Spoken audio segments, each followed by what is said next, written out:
Hey everybody, it's Lebo with Lebo's Pinball, and I've got a 1963, I think this is 63, it could be 64, I always get mixed up. Gottlieb Bank-a-Ball, it's all done. If you haven't been watching my series of videos on this, go back. We did 10 a series of 10 videos just going all the way from the start to finish, and we covered several things. So just this video is just basically just kind of an overview of a lot of it. So we started out working on doing a flipper rebuild, lots of cool stuff with that, including stuff with putting in a little stronger the coils. Gives it a little harder hit to be able to shoot the ball up a little higher up in the playfield. Really good for a good fast game. Put in new bulbs everywhere. Took all the plastics off.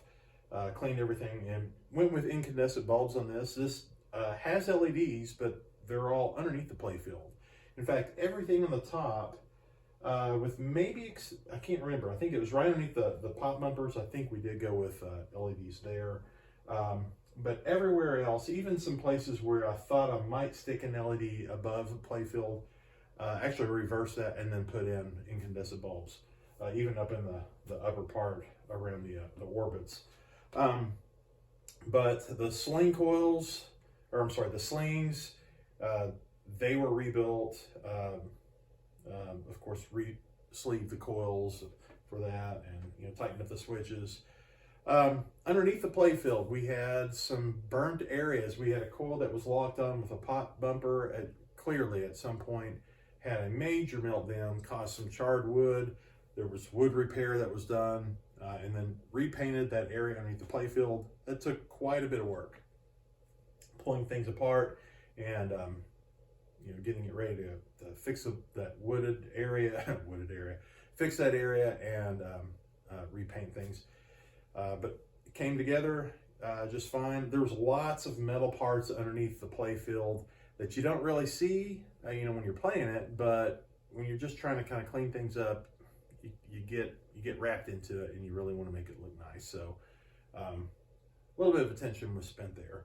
On the playfield surface itself, this playfield really was in fantastic shape, but there were some ball swirls in some areas, so we spent a little time with a little bit of rubbing alcohol and a magic eraser, just working those swirls out, and then coming back with some Novas to try to polish it out. And then it's all gotten really nicely waxed with the carnauba wax.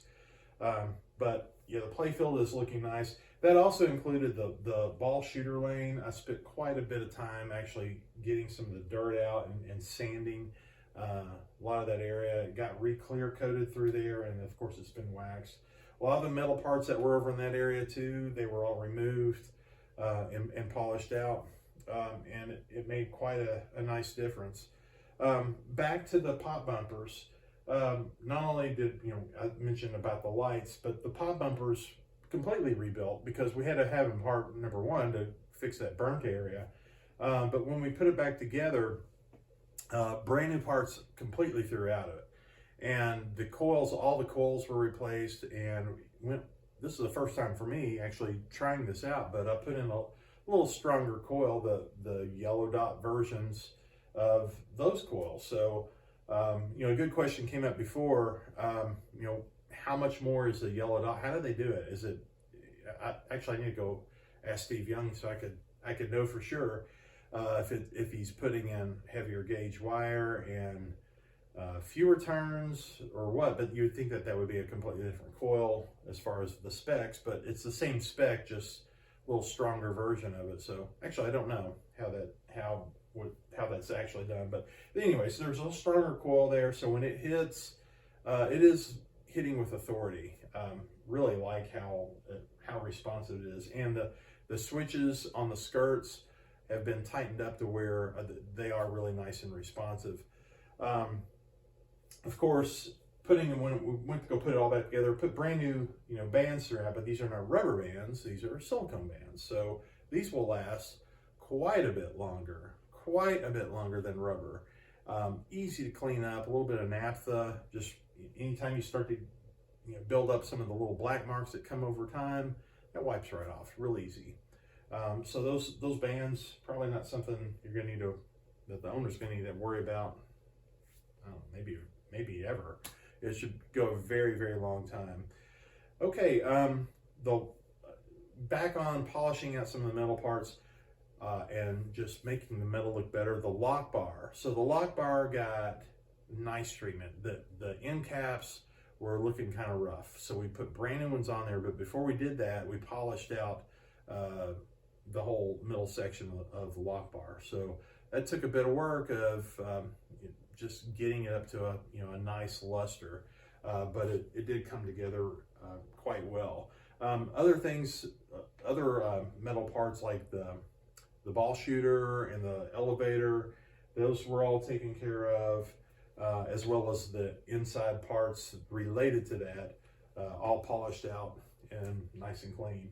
So back to more functional stuff. So pulling the inner electrical panel out, that was brought out just to kind of clean it off. So they got a little bit of soap and water, a good cleaning, and just let it all dry out, and it had no there were no effects to have to go back and go tweak on things. So that worked nice to just get a layer of the dirt off, just to make it look a little nicer.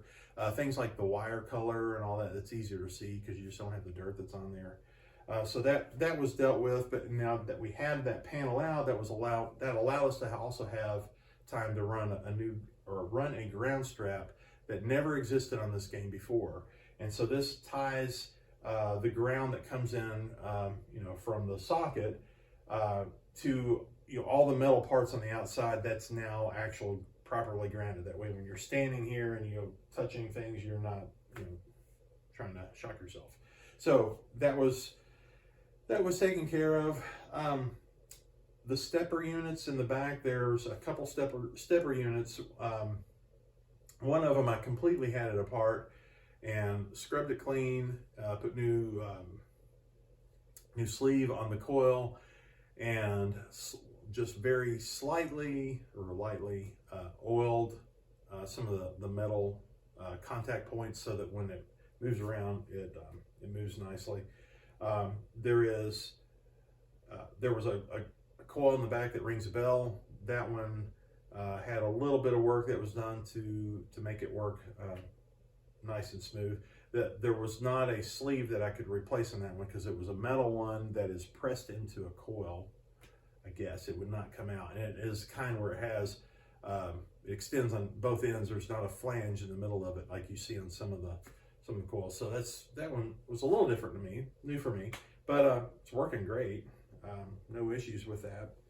And I guess finish it off with one more quick over cleaning of it all, one last waxing, and put brand new these super shiny balls. I think this came from Pinball Life. I've had parts coming in from so many different places, I've kind of lost track of it, but they are really shiny. So the game's come together really nice. Glad to wrap it up, and I'm really hoping that the owner's going to be really happy with it. Things like, I'm looking down here, stuff that I'm forgetting about. When we had the rails off and put them back on, there's new nails here. These flipper buttons, the anodized or whatever stuff before was gone. These are brand new. It's just those little things. So anyways, thanks for watching. And like I said, if you haven't watched some of the other videos, go back. I've got a series of 10 of them of all the different stuff that was done. So thanks for watching. Okay, let's get a little gameplay in here. All right, here comes the first ball.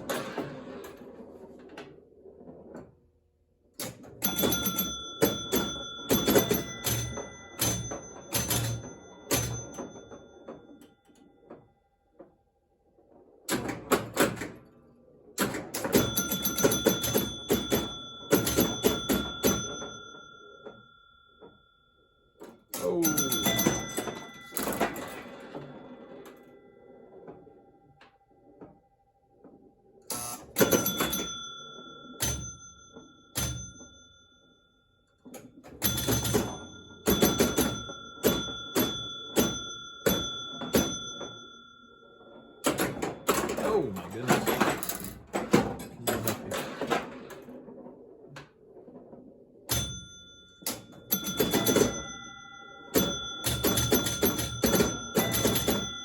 Look at those pop bumpers.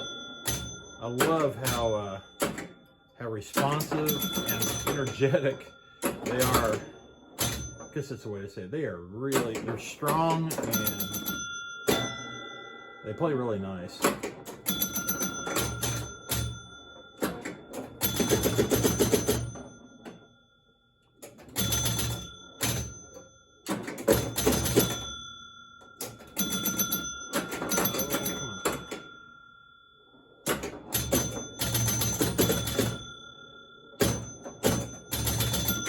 Light those pop bumpers back up. I get the inner lane that should go. There it goes. All right. Got, I think, one ball left. Get over there. Get over there. Oh, come on.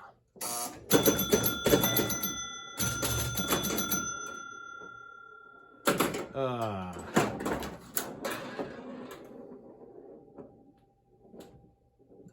right.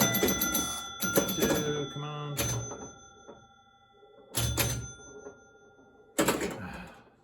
Oh, that's it. All right. Game over.